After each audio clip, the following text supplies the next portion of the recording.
The elements that hid in plain sight. The history of the rare earth elements is one of the most perplexing, frustrating, and ultimately triumphant chapters in the annals of chemical science. To understand the modern world, a world powered by the permanent magnets in electric vehicles, the phosphors in our screens, and the fiber optics in our oceans, one must first understand the early struggles to simply identify what these elements were. It began, as many great scientific mysteries do, with a rock that didn't belong. The Quarry at Ytterby and the Black Stone, 1787 to 1803.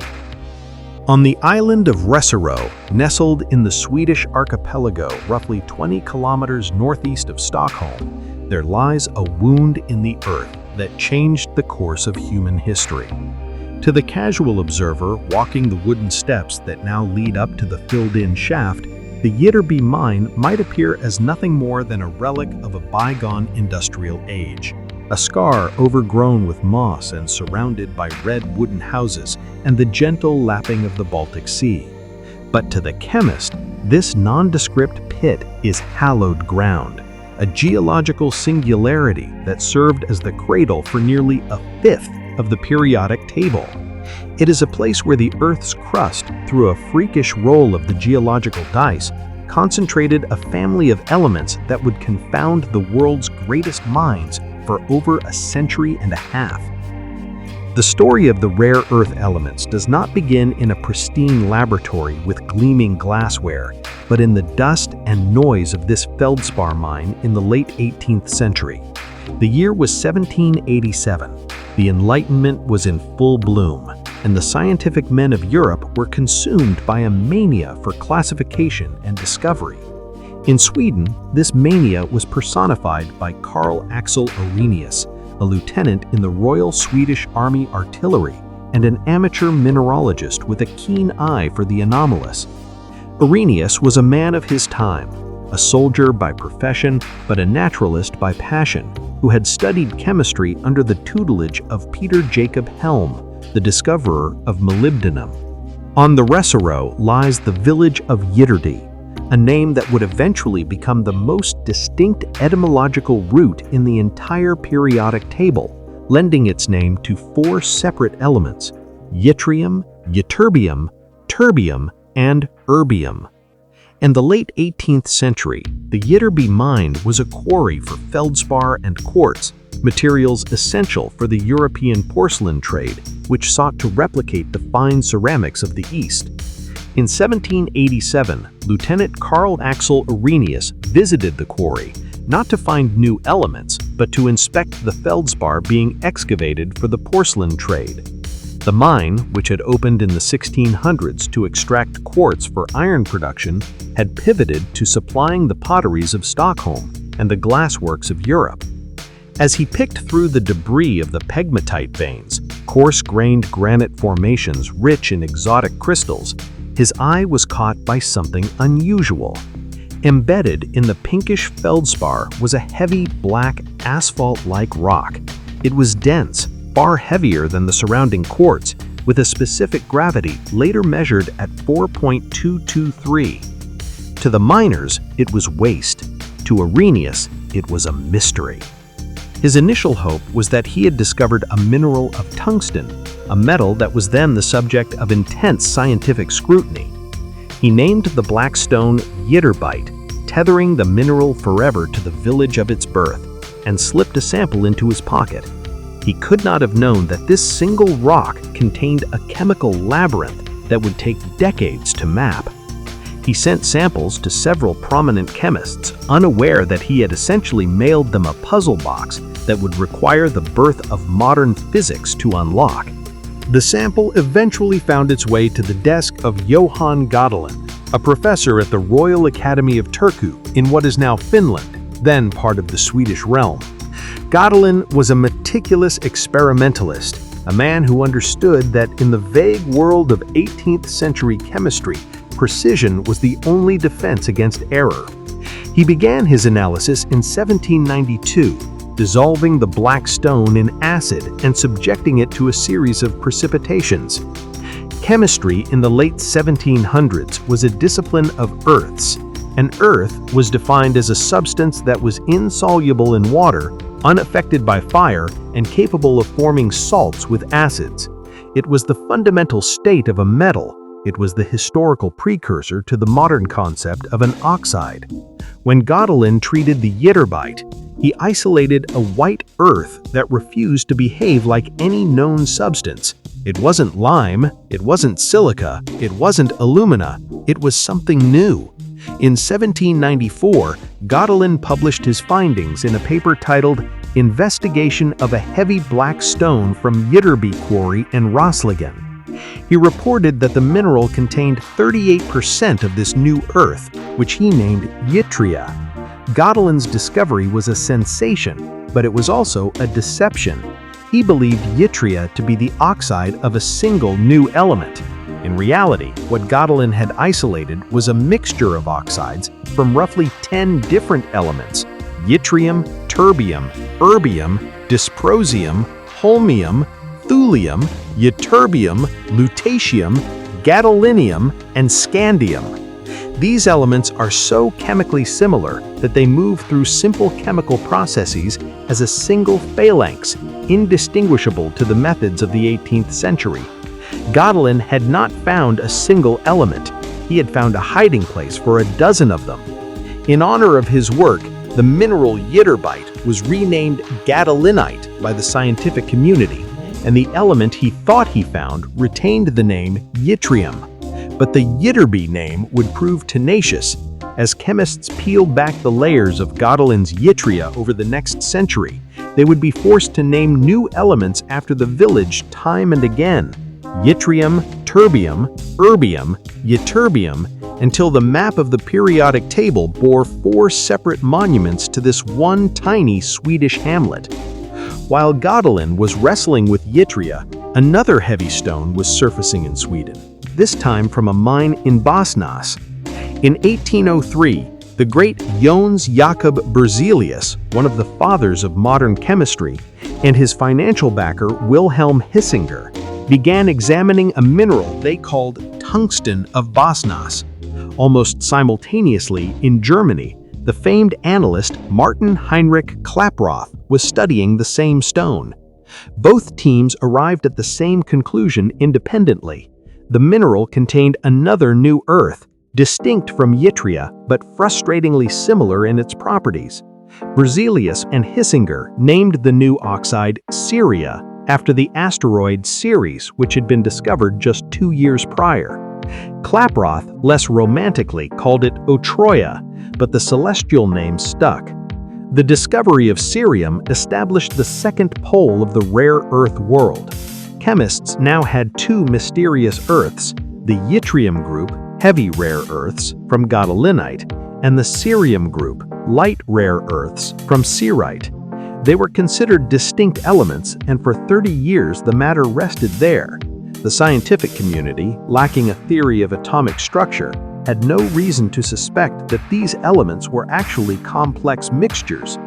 It was the era of discovery, but the era of separation, the true struggle, was yet to begin. The Splintering of Elements, 1839 to 1885. The tranquility of the rare earth elements was shattered in 1839 by Carl Gustav Mosander. Mosander was no ordinary chemist. He was a surgeon and a mineralogist who lived in the same house as his mentor, Berzelius, in Stockholm. This proximity to the titan of chemistry gave him access to minerals, methods, and a relentless standard of rigor. Mosander was a man of immense patience, a trait that would prove to be the defining characteristic of rare earth researchers. In 1839, he began a systematic re-examination of Syria. Mosander harbored a suspicion that Syria was not a unitary substance. He began an experiment that would define the methodology of rare earth science for the next 100 years: fractional crystallization. The premise was simple but brutal. If you dissolved a mixture of chemically similar salts in hot water and let them cool, The slightly less soluble salt would crystallize first. If you filtered these crystals, redissolved them, and repeated the process, you could slowly, agonizingly enrich the sample in one component. Mosander took cerium nitrate, heated it to decompose it partially, and treated the result with dilute nitric acid. He observed something that previous chemists had missed. The material did not react uniformly. Some of the cerium dissolved, while a portion remained as an insoluble sediment. If ceria were a pure compound, it should have reacted as a whole. The fractionation proved that ceria was a mixture. From the soluble portion, Mosander isolated a new oxide. He named the element lanthanum, derived from the Greek lanthanein, meaning to lie hidden. The name was an admission of the element's elusive nature. It had been hiding inside cerium for 40 years. But Mosander was not finished. He looked closely at his pure lanthanum oxide and noticed something disturbing.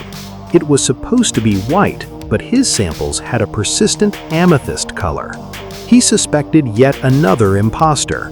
In 1841, after further fractionations, he split lanthanum into a true white oxide and a pink oxide.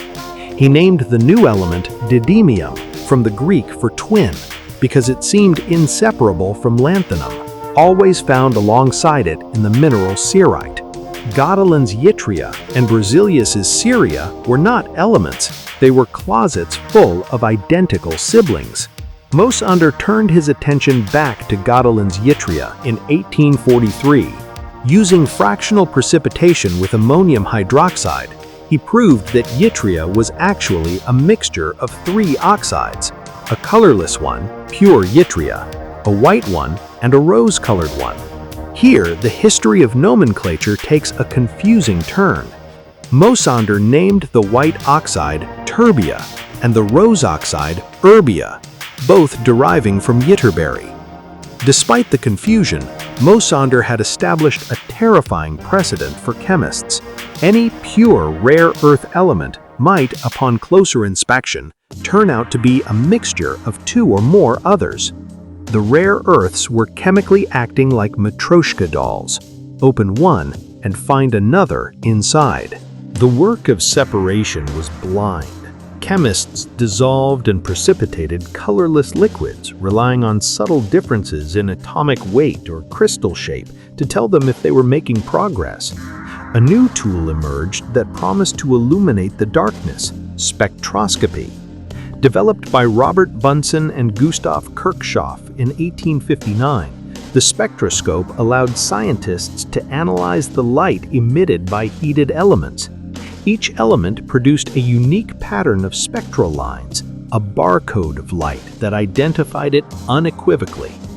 The spectroscope allowed scientists to burn a sample or pass light through a solution and see the unique fingerprint of the elements contained within: lines of light, emission spectra, or dark bands, absorption bands. When Gladstone and others turned this instrument on the rare earths, they saw something remarkable. Unlike most elements, which show broad, fuzzy absorption bands in solution, the rare earths displayed sharp, distinct lines, almost like gases. This physical property, we now know, is due to the 4f electrons being shielded by the outer electron shells, protecting them from the influence of the surrounding liquid environment. To the chemists of the late 19th century, these sharp bands were a revelation. They could now track the fractionation process. If a band at a specific wavelength grew fainter in the liquid and stronger in the crystals, they knew a separation was occurring. One of the most colorful figures to wield this new tool was Sir William Crookes, a British chemist with a magnificent mustache and a penchant for spiritualism. Crookes was a pioneer of vacuum tubes, the Crookes tube, and the discoverer of the element thallium. In the 1880s, Crookes turned his attention to the rare earths. Crookes was fascinated by the complex spectra of these elements. Unlike simple elements like sodium, which emitted a clean yellow light, rare earths emitted thousands of spectral lines. To Crookes, this complexity suggested something profound about the nature of matter. He proposed the theory of meta-elements, the idea that the rare earths were not distinct elements in the traditional sense, but clusters of planetary matter that were in a state of evolution, somewhere between a compound and an element. Crookes's work was a mixture of brilliance and error. He announced the discovery of a new element, Victorium, in 1898, naming it after Queen Victoria. He believed he had isolated it from yttrium using his spectroscopic methods. However, the French chemist Georges Urbain later proved that Victorium was merely a mixture of gadolinium and terbium. Crookes's failure illustrated the treacherous nature of rare earth research. Even the most advanced tools of the day could be misled by the uncanny similarity of these elements. The spectra of rare earth mixtures were immensely complex, often containing hundreds of lines. A slight impurity could introduce new lines that looked like a new element. A change in concentration or acidity could shift the lines, creating the illusion of a discovery. This led to a gold rush of false elements. In the late 1800s, respected journals published the discoveries of philippium, dicipium, musandrium, rogerium, and lucium. None of these existed. They were ghosts, mixtures of dysprosium, samarium, and gadolinium that fooled the eye of the observer. Despite the false leads, spectroscopy drove genuine discovery. In 1879, the French chemist Paul-Émile Lecoq de Bois-Baudron, a master of spectral analysis, isolated samarium from the mineral samarskite. That same year, the Swedes struck back. Père Théodore Clèves, working at Uppsala University, revisited Mosander's erbia. He realized it was still impure. By removing the erbium, he found two new residues, one brown, which he named holmium after Stockholm, and one green, which he named thulium after Thule, the mythical name for Scandinavia. The Austrian chemist Karl Auer von Welsbach focused on practical separation. Welsbach was a student of Bunsen and a master of fractional crystallization. This technique involved dissolving a mixture of rare earth salts in water and letting them crystallize. The element with the slightly lower solubility would crystallize first, but the difference was so minute that the process had to be repeated hundreds, sometimes thousands of times. In 1885, Welsbach performed a grueling series of crystallizations on Mosander's didymium. He succeeded in splitting the twin into two distinct elements. He named the green salt praseodymium, green twin, and the pink salt neodymium, new twin. With this achievement, the element didymium, which had been on the periodic table for 40 years, ceased to exist, replaced by atomic numbers 59 and 60. In the 1880s, the world was lit by gas, but open gas flames were flickering, yellow and smoky. Welsbach was fascinated by the phenomenon of incandescence, the ability of certain oxides to glow brightly when heated. He soaked cotton fabric in solutions of rare earth salts and set them on fire. The cotton burned away, leaving a fragile ceramic skeleton, a mantle that held the shape of the fabric. When placed over a gas burner, this skeleton glowed. His early attempts were failures. His actinophore mantle gave off a ghostly green light that made people look like corpses. But Welsbach persisted. In 1891, he hit upon the magic ratio: 99% thorium dioxide and 1% cerium dioxide. The thorium provided the structural lattice, the cerium provided the catalytic center for the light emission. The result was a brilliant, steady, warm, white light. The Welsbach mantle saved the gas industry from the rising threat of Thomas Edison's electric light bulb. It illuminated the streets of London, Berlin, and New York. But it created a new problem: where to get tons of thorium. Thorium was a rare element found only in trace amounts in obscure minerals. The demand for gas mantles triggered a global scavenger hunt. Initially, miners panned for heavy monazite sands in the streams of North Carolina, reproducing the gold rush of 1849 on a smaller scale. But the game changed when massive deposits of monazite sand were discovered on the beaches of Brazil and later in Travancore, India. These sands were black and heavy, rich in thorium and rare earths, having been concentrated by millions of years of wave action. The cost of thorium plummeted. Welsbach and the German chemical industry moved quickly. They formed the German Thorium Syndicate, a cartel that ruthlessly controlled the supply of monazite sand from Brazil and India. By the early 1900s, Germany effectively owned the world's rare earth industry. The processing of monazite for thorium created a massive byproduct. Monazite is mostly rare earths, cerium, lanthanum, and neodymium, with only 5 to 10% thorium. To make mantles, the Germans extracted the thorium and dumped the rest. Mountains of rare earth oxides piled up outside the factories. They were waste. Welsbach, ever the capitalist, looked for a use for this waste.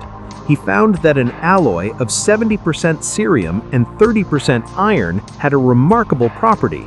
It sparked profusely when scratched. He named it mischmetal, mixed metal.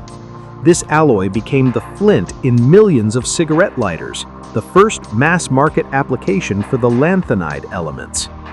The strategic importance of the rare earths became clear during world wars. During World War I, the British realized with horror that their sights, searchlights, and optical glass depended on German supplies. The Welsbach monopoly had to be broken. In World War II, the intrigue deepened. The Nazi conglomerate Our Gesellschaft, founded by Welsbach, seized the thorium stocks of the French company Terre Rares. When the Allied Alsace intelligence mission swept into Europe in 1944, hunting for signs of a German atomic bomb, they were terrified to find that the Nazis had hoarded massive amounts of thorium. Thorium can be used in nuclear reactors. Had the Germans cracked the code? The truth was a farcical anticlimax. The Alsace agents eventually captured a German chemist from the Our company.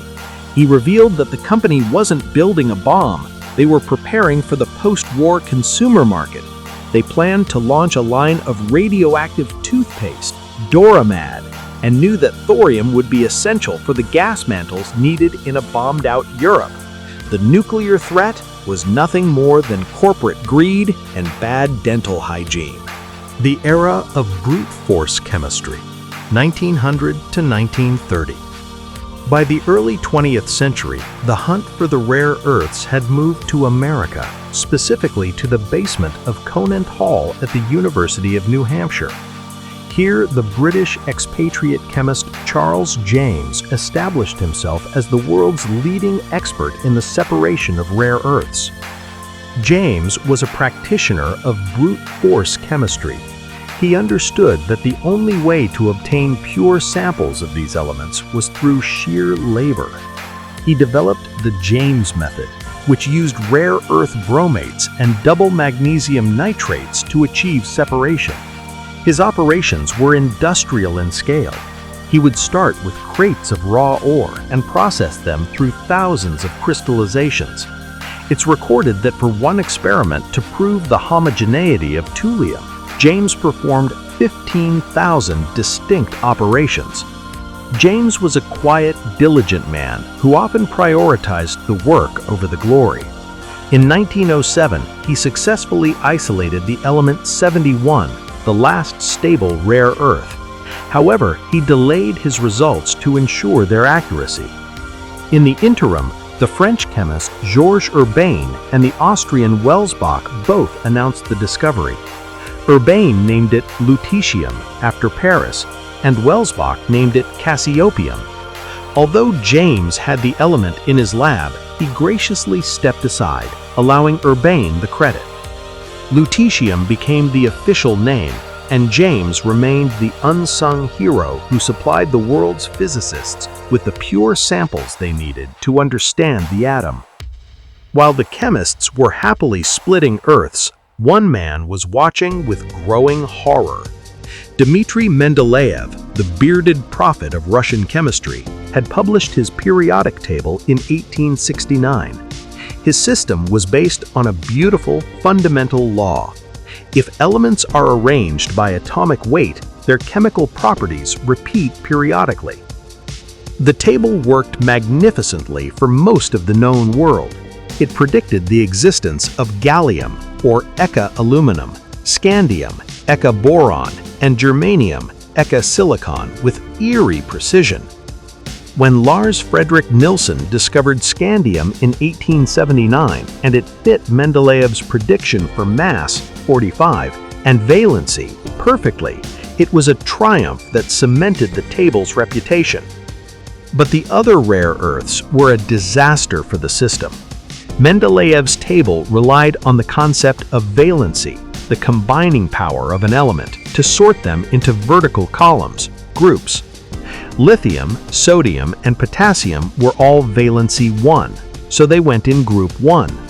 Oxygen and sulfur were valency 2, so they went in group 6. The rare earths, however, were almost all valency 3. They were chemically identical.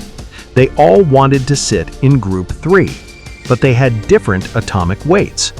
If Mendeleev arranged them by weight, they stretched out horizontally, but there were no vertical groups for them to fit into. There was no group 3.5. They broke the periodicity.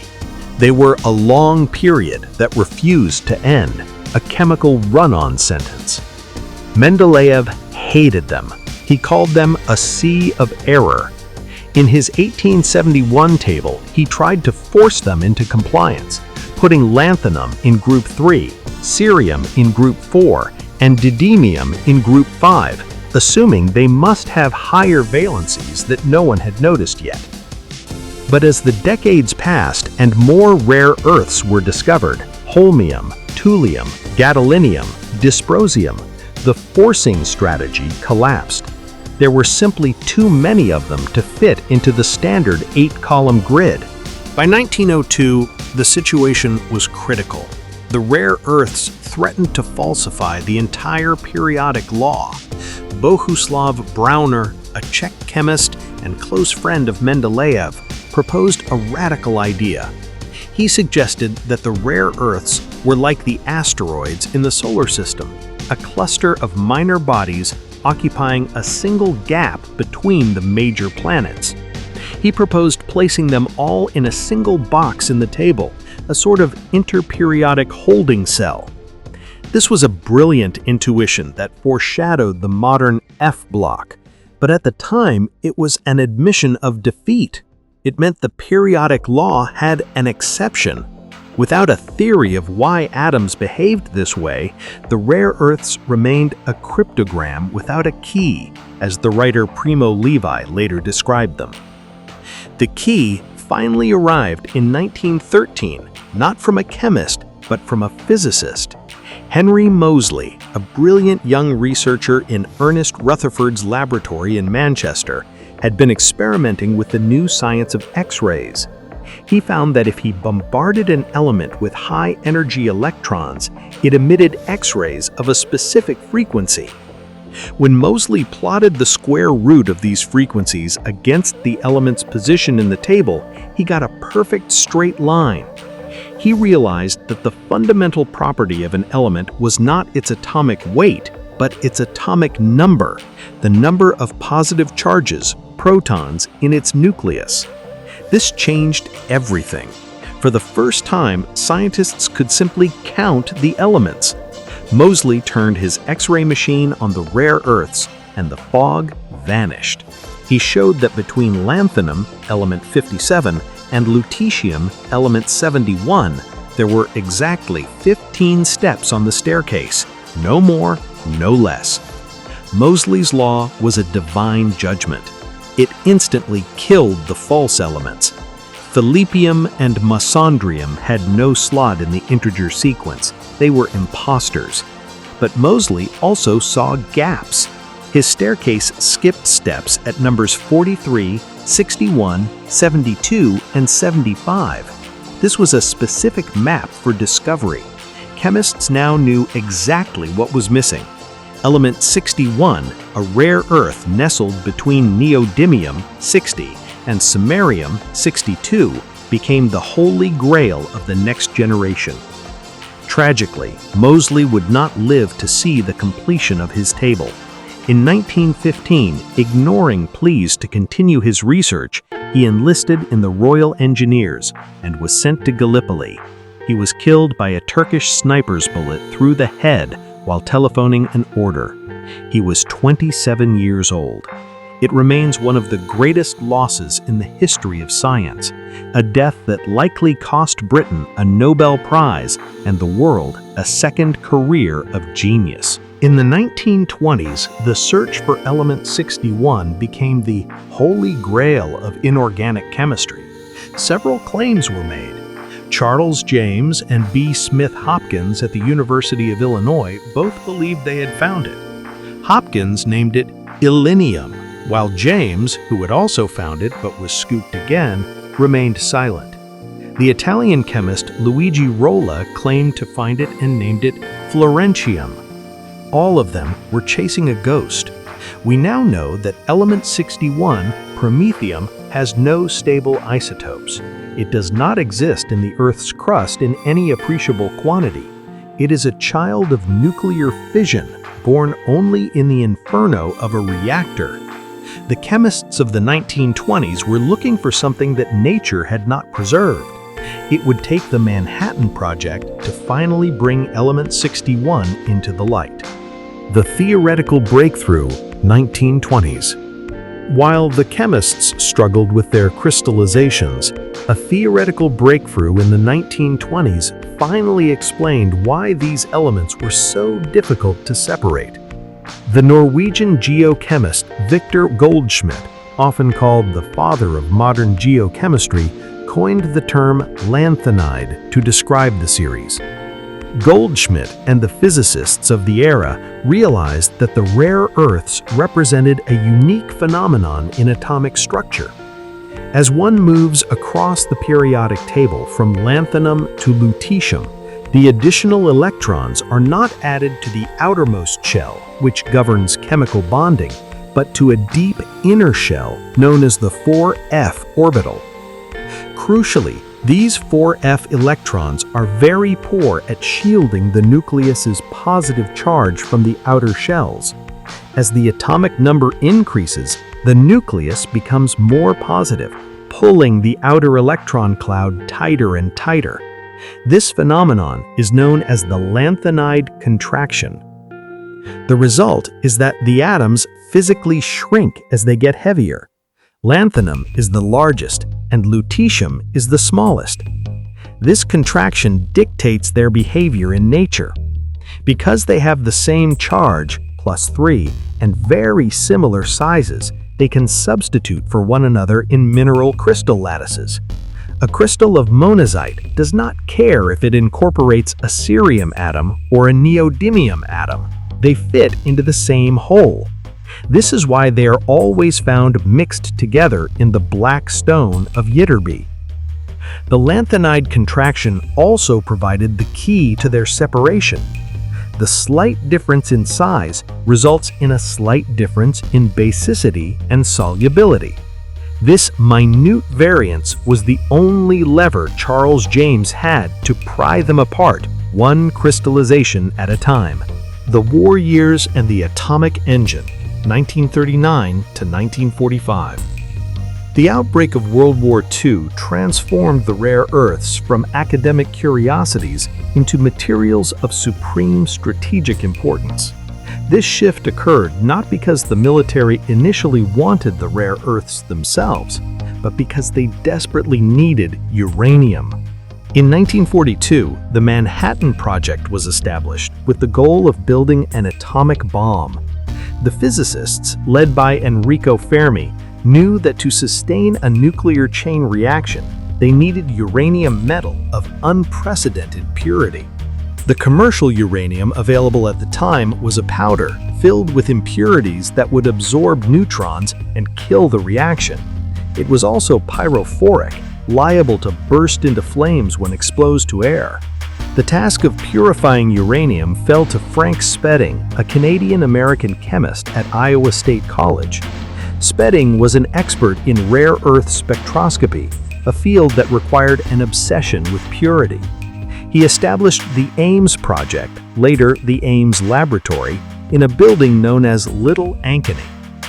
Spedding and his colleague Harley Wilhelm developed a revolutionary method for producing uranium. They mixed uranium tetrafluoride with calcium metal in a steel vessel lined with lime and heated it.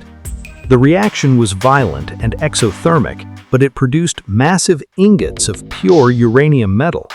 This method, known as the Ames process, produced over 2 million pounds, 1,000 tons of uranium for the Manhattan Project. It was the metal from Ames that fueled the first nuclear reactor, Chicago Pile 1, in 1942. But the rare earths themselves soon re-entered the picture. As the physicists studied nuclear fission, they discovered that the uranium atom splits into lighter elements, the fission products. Many of these products were rare earth elements. More alarmingly, they discovered that certain rare earths, specifically gadolinium and samarium, were potent neutron poisons. They had an immense capacity to capture neutrons. If these elements built up in a reactor, or if they were present as impurities in the fuel, they would stop the chain reaction dead. Suddenly, the separation of rare earths was no longer just about filling the periodic table. It was about keeping the atomic pile running. The scientists needed a way to separate these elements quickly and cleanly, both to remove the poisons and to analyze the radioactive isotopes being created.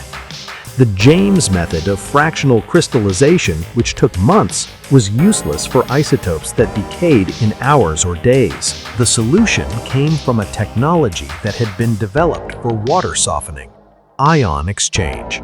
Spedding and his team found that synthetic organic resins, plastic beads, could hold on to rare earth ions. The breakthrough, developed in secret during the war, involved passing a solution of rare earths through a tall column filled with these resin beads. They then rinsed the column with a complexing agent, such as citric acid or EDTA. Because of the lanthanide contraction, the smaller, heavier rare earths, like lutetium, bonded slightly less strongly to the resin than the larger, lighter ones, like lanthanum. As the solution flowed down the column, the elements separated into distinct bands, moving at different speeds. They dripped out of the bottom of the column one by one in reverse order of their atomic number at purities of 99.99%. What had taken Charles James a lifetime of labor could now be accomplished in a few days.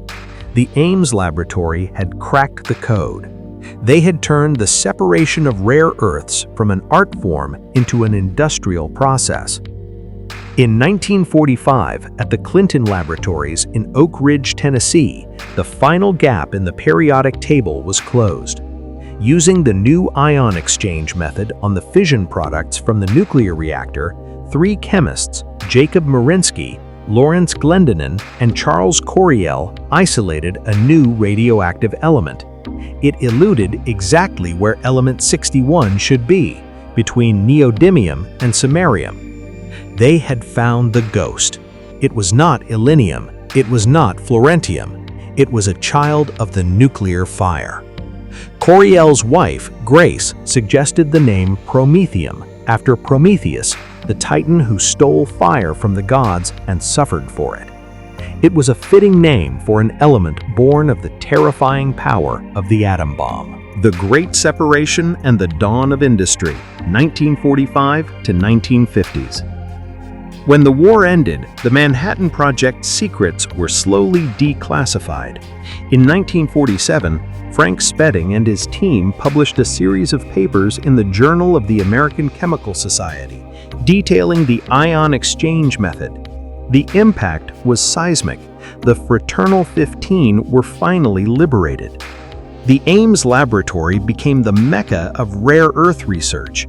Spedding, known to his colleagues as the Lord of the Rings, a reference to the electron shells perhaps, or his dominion over the group, supplied pure rare earth metals to researchers globally. For the first time, scientists could hold a bar of pure dysprosium or erbium and measure its physical properties without the interference of its neighbors. The 1950s marked the transition from discovery to application. With pure elements available, industry began to find uses for them that went beyond the gas mantle. Yttrium found a massive market in the burgeoning television industry. It was discovered that yttrium oxide, doped with europium, produced the brilliant red color needed for color TV screens. This single application drove the mining of rare earths for decades. Gadolinium, the neutron poison, found use in the control rods of the new nuclear power plants, harnessing the very property that had frightened the Manhattan Project scientists. Promethium, the ghost element 61, was finally isolated from the waste of nuclear reactors by Jacob Marinsky, Lawrence Glendenin, and Charles Coriel in 1947. The periodic table was finally complete. As the 1950s drew to a close, the United States stood as the undisputed leader in rare earth technology. The discovery of the massive Mountain Pass rare earth mine in California in 1949, combined with the separation technology developed at Ames, gave the U.S. a monopoly on these strategic materials. The black stone of Ytterby had traveled a long way, from a Swedish quarry to an American desert, transformed from a geological curiosity into the substrate of the atomic age. The arc of this history, stretching from the 1960s to the mid-2020s, reveals a profound transformation in the global balance of power. It begins with an era of undisputed American hegemony, anchored by the colossal output of the Mountain Pass mine in the Californian desert. It traverses the quiet strategic ascent of the People's Republic of China, driven by the prescient industrial planning of Deng Xiaoping and the ruthless application of economic statecraft. It erupts into public consciousness during the 2010 maritime crisis in the East China Sea, a moment that exposed the fragility of the global high-tech supply chain. Finally, it arrives at the present moment of Tech War 2.0, characterized by export bans, strategic decoupling, and a desperate race for autonomy in the critical minerals that underpin the green energy transition and national defense. The Mountain Pass era, the golden age of American hegemony, 1960s to 1980s. The genesis of the modern rare earth industry was, in many respects, an accident of the atomic age. In 1949, amidst the frenzied post-war search for uranium to fuel the United States' burgeoning nuclear arsenal, prospectors explored the rugged terrain of the Clark Mountain Range in San Bernardino County, California. They discovered a vein of rock that set their Geiger counters clicking, signaling significant radioactivity. However, subsequent analysis by the U.S. Geological Survey, USGS, revealed that the radiation stemmed not from uranium, but from thorium, a common companion to a massive deposit of bastonosite, a fluorocarbonate mineral rich in rare earth elements. For nearly a decade, this deposit at Mountain Pass remained a geological curiosity with limited commercial application. The market for rare earths was small, restricted to lighter flint alloys, mish metal, and glass polishing compounds. The pivot point arrived in the mid-1960s with the cultural explosion of color television. Early cathode ray tube, CRT screens, struggled to project a vibrant red hue. The existing phosphors produced a dull, unstable orange that compromised the visual fidelity of the new medium. Cadmium borate, or zinc phosphate for the red component of the RGB triad, were chemically unstable and optically dull. To maintain color balance, television manufacturers were forced to artificially dampen the brightness of the blue and green electron guns, resulting in a dim, lackluster image that hindered consumer adoption. Materials scientists discovered that europium, a heavy rare earth element, possessed unique luminescent properties. When bombarded with electrons, europium oxide emitted a brilliant, sharp red light. In roughly 1964, researchers Albert Levine and Frank Palilla at GTE Laboratories discovered that yttrium orthovalenate, when doped with trivalent europium, exhibited brilliant red luminescence. The electronic structure of the europium ion allowed for a narrow-band emission at approximately 611 nanometers, a pure spectral red that was significantly brighter than incumbent materials. This discovery did not merely improve picture quality, it revolutionized the economics of the entire rare earth periodic series. Almost overnight, the global electronics industry developed an insatiable hunger for europium. Mountain Pass, operated by the Molybdenum Corporation of America, which later simplified its name to Molycorp, sat atop the world's richest known concentration of europium.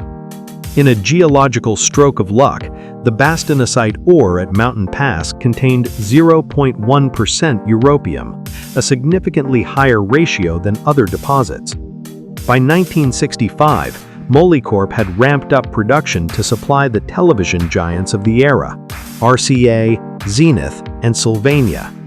This single application effectively underwrote the entire operation. The high price of europium subsidized the extraction of other elements in the ore, such as lanthanum and cerium, allowing Molycorp to flood the market with these byproducts at competitive rates. The demand shock was immediate. Between 1965 and 1970, the global consumption of europium skyrocketed as color television broadcasting standards, NTSC in the US and later PAL in Europe, drove the manufacturing of millions of CRT units. From the mid-1960s to the 1980s, Mountain Pass was not merely a mine, it was the center of gravity for the global rare earth trade. At its zenith, the facility produced approximately 70% of the world's rare earth supply. The mine operated as an open pit, blasting the 1.4 billion-year-old Precambrian carbonatite rock and processing it through a complex series of crushing, milling, and froth flotation circuits to produce mineral concentrates. These concentrates were then subjected to acid leaching and solvent extraction, a chemical process used to separate the individual lanthanides based on their minute differences in atomic weight and solubility. The dominance of Mountain Pass was so absolute that it essentially dictated global pricing and availability. The United States was self-sufficient in these critical materials, a strategic advantage that went largely unappreciated by the general public, but was vital to the defense and aerospace sectors of the Cold War. The distinct lack of foreign competition during this period was due partly to the geological scarcity of known high-grade deposits and partly to the technical complexity of separation, a trade secret Molycorp guarded jealously. The downfall of the Mountain Pass era was not driven initially by foreign competition, but by the environmental consequences of its own industrial processes. The separation of rare earths is a notoriously dirty business. The processing of bastonosite at Mountain Pass was chemically intensive. The ore required crushing, grinding, and froth flotation to produce a concentrate, which was then subjected to acid leaching and calcination to drive off carbon dioxide and oxidize the cerium. The subsequent solvent extraction process utilized organic solvents and strong acids to separate the individual lanthanides. It requires vast quantities of hydrochloric and sulfuric acids, and because rare earth ores almost always contain radioactive thorium and uranium, the waste products are both toxic and radioactive. To manage the millions of gallons of saline, radioactive wastewater generated by the separation plant, Molycorp constructed a 14-mile underground pipeline to transport the effluent from the mine site to evaporation ponds located on the Ivanpah dry lake bed near the Nevada border. Throughout the 1980s and 1990s, as production pressure mounted to meet the growing demand for electronics, this infrastructure began to crumble. Federal investigations later revealed a catastrophic pattern of negligence. Between 1984 and 1998, the pipeline ruptured on more than 60 separate occasions. These failures were often caused by the buildup of mineral-scale, radioactive deposits of barium sulfate and radium that clogged the pipes. When the pipes burst, they spewed approximately 600,000 gallons of radioactive wastewater on the delicate desert floor of the Mojave National Preserve. The environmental reckoning arrived in the late 1990s. San Bernardino County prosecutors and federal agencies served Molycorp, then owned by Unocal, later acquired by Chevron, with cleanup orders and civil lawsuits. The regulatory backlash was severe. Molycorp was forced to pay millions in fines, and more critically, was ordered to cease the discharge of wastewater until the pipeline was replaced or a new disposal method was found. Unable to operate the separation plant without a waste disposal solution and facing a collapse in global prices due to emerging Chinese competition, Molycorp ceased production of refined rare earths in 1998. The mine eventually halted mining operations entirely in 2002. The American monopoly had ended, not with a bang, but with a series of radioactive leaks in the desert. The Magnet Revolution, the Ferrous turn, 1980s to 2000s. While Mountain Pass was feeding the phosphor demand of the 1970s, a separate crisis in the raw materials market was catalyzing a revolution that would redefine the strategic value of rare earths. The most powerful permanent magnets of the era were made of samarium cobalt, which were essential for military applications and high-end electronics, but were hamstrung by the extreme price volatility of cobalt and the scarcity of samarium. The supply of cobalt was heavily concentrated in Zaire, now the Democratic Republic of the Congo, a nation plagued by political instability. When civil unrest in Zaire disrupted supply chains in the late 1970s, the price of cobalt skyrocketed, sending shockwaves through the magnet industry. The imperative for researchers at major industrial conglomerates was clear: find a magnet that utilized iron, cheap and abundant, instead of cobalt, and a rare earth element more plentiful than samarium. The race to discover this ferrous magnet culminated in 1982 with a simultaneous breakthrough by two scientists working independently on opposite sides of the Pacific: Dr. Masato Sagawa of Sumitomo Special Metals in Japan and Dr. John Crote of General Motors in the United States. Both Sagawa and Crote identified the same intermolecular compound, neodymium iron boron. This tetragonal crystalline structure, composed of neodymium, iron, and boron, possessed magnetic properties that shattered all previous records. It had a maximum energy product, BH max, far exceeding that of samarium cobalt, meaning it could store vast amounts of magnetic energy in a tiny volume.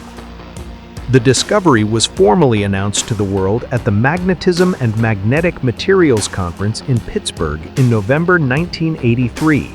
It was a watershed moment in material science. NdFeB magnets were not only stronger but also significantly cheaper to produce than their predecessors. General Motors immediately commercialized the invention through a new subsidiary, MagnaQuench, establishing a production facility in Anderson, Indiana, to manufacture these magnets for automotive starter motors. Sumitomo Special Metals focused on the sintered version of the magnet, creating dense, high-performance blocks for electronics, while GM focused on bonded magnets. Led by John Crote, the GM team utilized a melt-spinning, rapid solidification process to create nanocrystalline magnetic powders. GM's strategic objective was to replace the heavy copper-wound DC motors in vehicle starter assemblies with lighter permanent magnet motors, thereby improving fuel efficiency. Led by Masato Sagawa, the Japanese team developed a powder metallurgy sintering process, which created fully dense magnets with superior magnetic alignment. This method was ideal for high-performance electronics and industrial drives.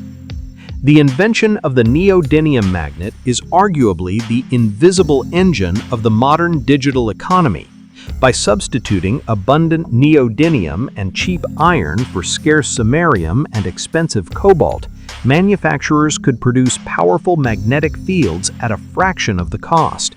The addition of trace amounts of boron, approximately 1%, stabilized the crystal lattice, preventing the loss of magnetism over time. Its superior strength-to-weight ratio allowed for the radical miniaturization of electric motors and actuators. Without neodymium FeB magnets, the voice coil actuators that position the read-write heads in hard disk drives with nanometer precision would not have been possible. This technology enabled the exponential growth in data storage density that fueled the rise of the personal computer and the internet. Beyond computing, these magnets revolutionized consumer electronics. They enabled the creation of the Sony Walkman, lightweight headphones, and the vibration motors in mobile phones. In the automotive sector, they replaced heavy hydraulic systems with electric power steering and braking, improving fuel efficiency.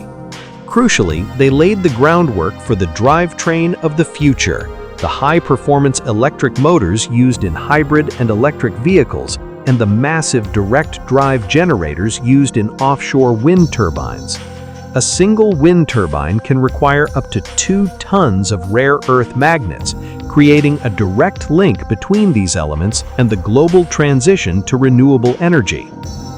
The United States did not hold on to this technological lead for long. In a sequence of events that is now viewed as a strategic blunder, General Motors sold its MagnaQuench subsidiary in 1995 to a consortium that included 2 Chinese state-owned enterprises, Sanhuang New Materials and the China National Non-Ferrous Metals Import and Export Corporation.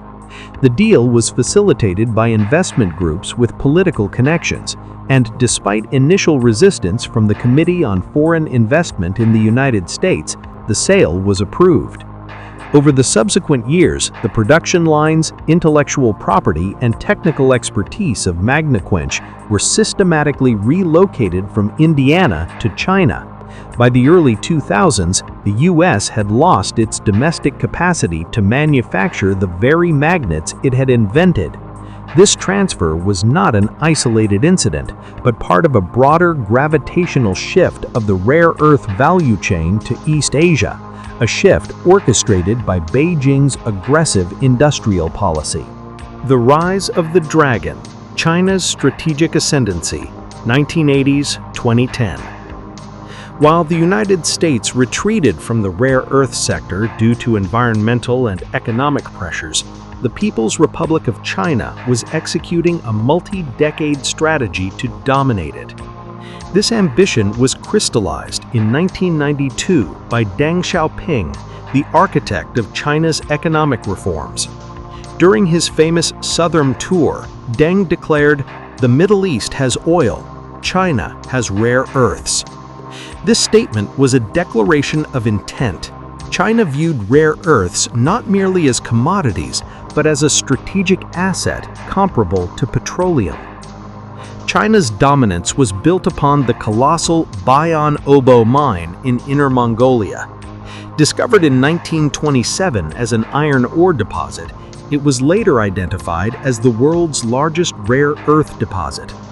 However, the mineralogy of Bayan Obo was complex, containing a mix of bastnasite and monazite that was difficult to process.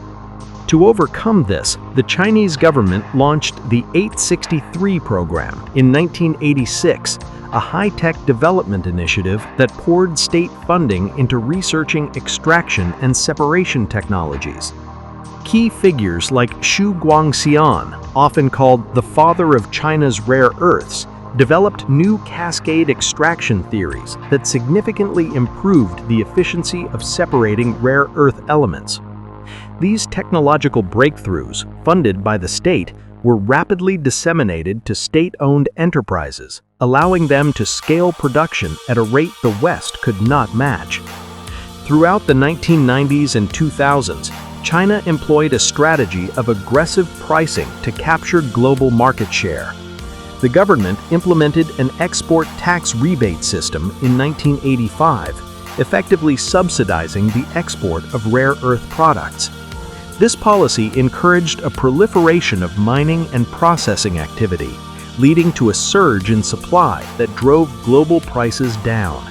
This era of cheap rare earths was devastating for non-Chinese producers. Western mines, burdened by market-rate capital costs and strict environmental regulations, could not compete with Chinese state-owned enterprises that benefited from subsidies, cheap labor, and lax environmental enforcement. It was this economic pressure, as much as the pipeline spills, that forced Mountain Pass to close its separation plant in 1998. By 2010, China had captured approximately 97% of the global rare earth oxide market. They controlled the mining, the separation, the metal making, and increasingly, the magnet manufacturing. The cost of China's rapid ascendancy was paid in ecological destruction. The processing of rare earths at Bayan Obo generates massive quantities of toxic waste. This waste is pumped into the Weiquang Dam tailings pond, a man-made lake on the outskirts of Baotou that spans over 10 square kilometers. The lake is a murky expanse of water containing sulfates, hydrofluoric acid, and radioactive thorium. Journalists and environmental researchers visiting the site have described a dystopian landscape where the shore is coated with a black crust and the air is thick with sulfur. The lack of proper lining in the tailings pond allowed toxic chemicals to leach into the groundwater, contaminating the agricultural lands of nearby villages. In Dalahai and other cancer villages surrounding the industrial zone, residents reported falling crop yields and severe health crises. The local population suffered from skeletal fluorosis, known locally as long tooth disease, arsenic poisoning, and elevated rates of leukemia and other cancers. For decades, this ecological catastrophe was the hidden subsidy of the global high-tech boom. The cheap magnets in Western hard drives and smartphones were cheap because the cost of their waste was being externalized onto the villagers of Inner Mongolia. The 2010 crisis, the Senkaku incident, and the global awakening. The fragility of the global supply chain was exposed with startling clarity in September 2010. The catalyst was a maritime incident in the East China Sea, near the disputed Senkaku Islands, administered by Japan but claimed by China as Diaoyu. A Chinese fishing trawler, the Minjin-Yu 5179, collided with two Japanese Coast Guard patrol vessels. The Japanese authorities detained the trawler's captain, Zhang Qixiong, sparking a furious diplomatic row. In the midst of this standoff, Japanese trading houses and manufacturers reported a sudden halt in rare earth shipments from China. While Beijing officially denied issuing a government-mandated embargo, attributing the disruptions to spontaneous actions by individual companies or customs delays, the effect was a de facto ban. Shipments to Japan, the world's largest consumer of rare earths for high-tech manufacturing, ground to a halt. The psychological impact of the embargo was immediate.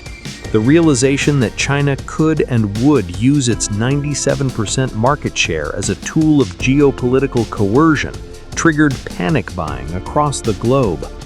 Manufacturers in Japan, the United States, and Europe scrambled to secure inventory, fearing prolonged shortages. This surge in demand, coupled with China's reduction of export quotas by 40% in 2010, ostensibly for environmental reasons, caused prices to go vertical. Between 2010 and 2011, the price of rare earth oxides experienced a bubble of historic proportions. the price of neodymium oxide rose from under $50 per kilogram to over $300 per kilogram.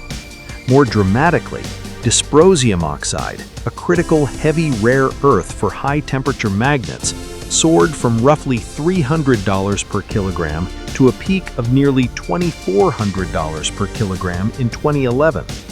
The term rare earth crisis dominated headlines, and Western governments belatedly recognized that their strategic industries, from missile guidance systems to wind turbines, were entirely dependent on a strategic rival.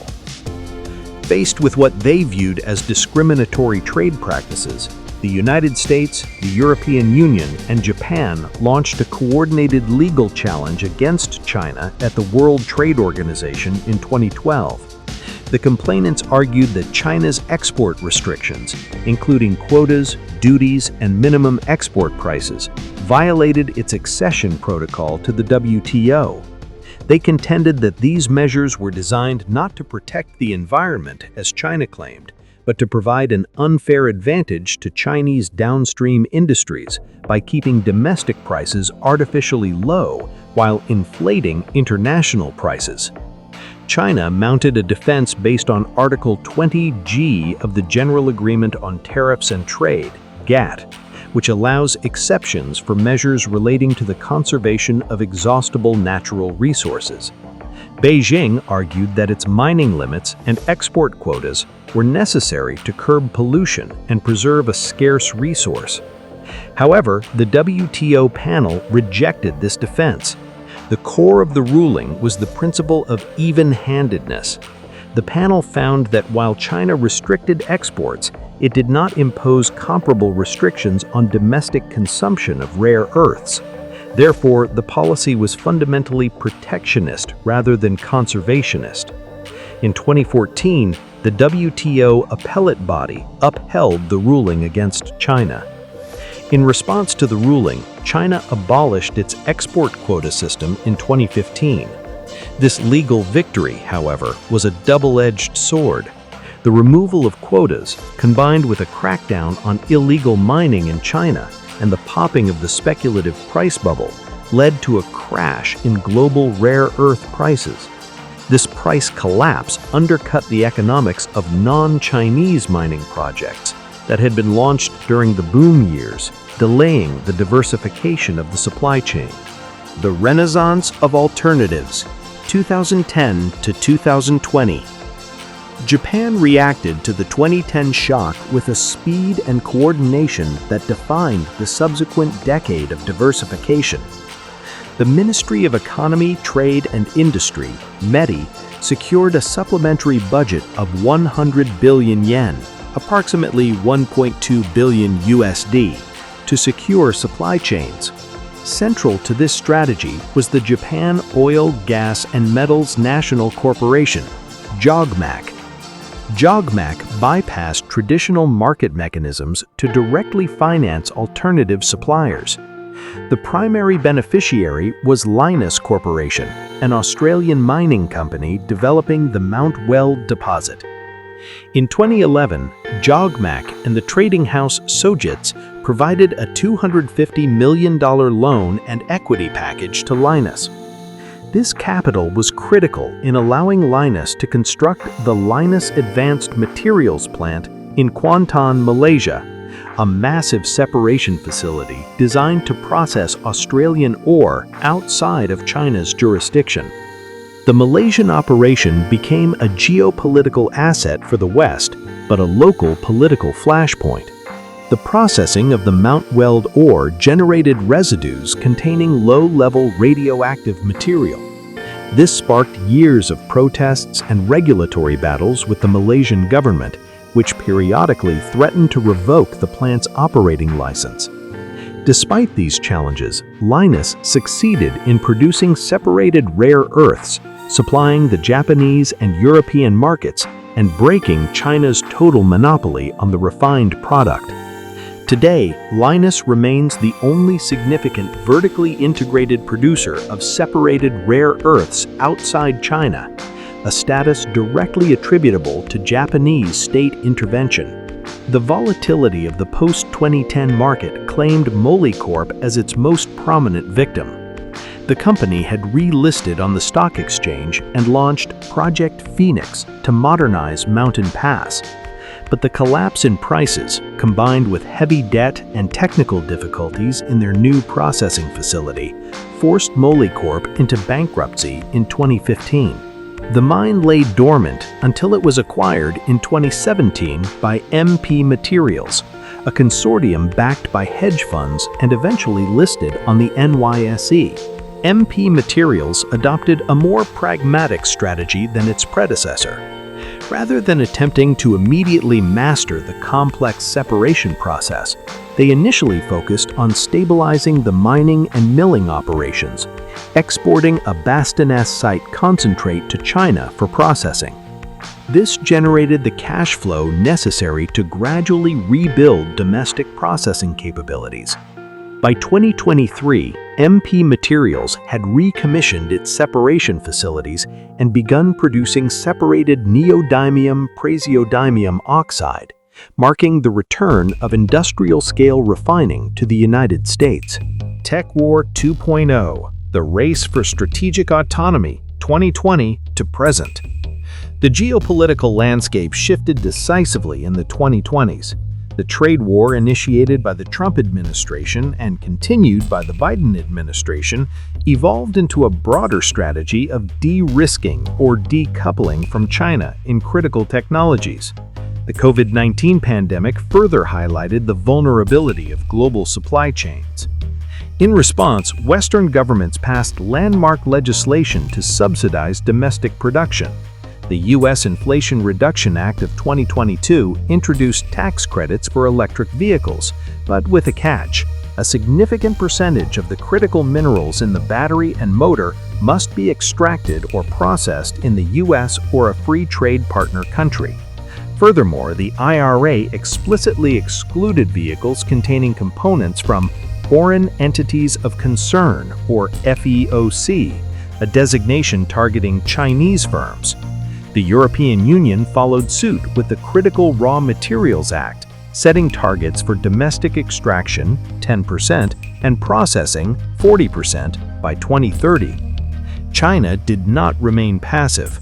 Recognizing that the West was attempting to build parallel supply chains, Beijing moved to restrict the flow of the one thing the West lacked more than ore: expertise. In December 2023, China banned the export of technology for extracting and separating rare earths, as well as technology for manufacturing rare earth magnets. This tech ban was a surgical strike. While the West had ample geological resources, it had lost the institutional knowledge of how to process them efficiently. By blocking the export of solvent extraction machinery and technical data, China aimed to increase the cost and complexity of Western projects. This was followed in late 2025 by new export control regulations requiring licenses for the export of rare earth materials, gallium and germanium, citing national security. These controls introduced a layer of uncertainty, allowing Beijing to throttle supply to specific entities or nations at will. As of 2025, the most acute vulnerability for the West lies in the heavy rare earths, specifically dysprosium, Dy, and terbium, Tb. These elements are essential additives for high-performance NdFeB magnets, allowing them to retain their magnetism at high temperatures found in EV motors and wind turbines. Despite the revival of mining at Mountain Pass and Mount Weld, the Western world faced a magnet gap. For years, MP Materials mined ore in California, but shipped the concentrate to China for processing, only for U.S. automakers to buy the finished magnets back from Chinese suppliers. As of 2024, China still controlled roughly 92% of global magnet manufacturing capacity. To close this loop, MP Materials commenced Stage 3 of its strategy, the construction of a magnet manufacturing facility in Fort Worth, Texas. In 2024, this facility began commercial production of NdPr metal and trial production of finished magnets, securing a supply agreement with General Motors. This marks the first time since the Magna Quench sale that a commercial-scale magnet supply chain has existed on U.S. soil. Unlike light rare earths, which are abundant at Mountain Pass and Mount Weld, heavy rare earths are geologically scarce and historically sourced almost exclusively from the ion adsorption clays of southern China and Myanmar. China controls approximately 99% of the refining capacity for these heavy elements, while Western companies like MP Materials and new entrants like Aclara Resources in Brazil are racing to develop heavy rare earth separation capabilities. A significant supply gap remains. The emerging frontier in this struggle is Vietnam. With the world's second-largest estimated reserves, Vietnam has the potential to be a major alternative supplier. However, the development of mines like Dong Pao has been paralyzed by corruption scandals, technical delays, and the recent arrest of mining executives.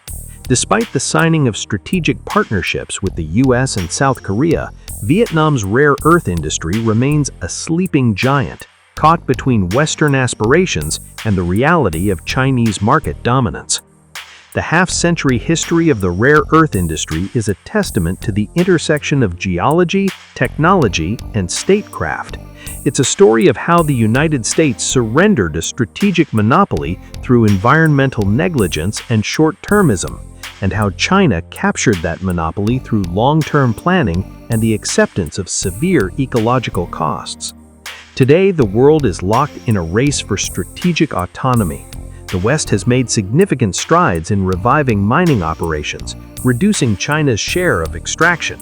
However, the more difficult steps of the supply chain, separation, metal refining, and magnet manufacturing, remain heavily concentrated in China. The magnet revolution of the 1980s gave us the tools of the modern world, but it also forged the chains of dependency that now define 21st century geopolitics. As the green energy transition accelerates, the control of these 17 elements will likely remain one of the defining contests of the era.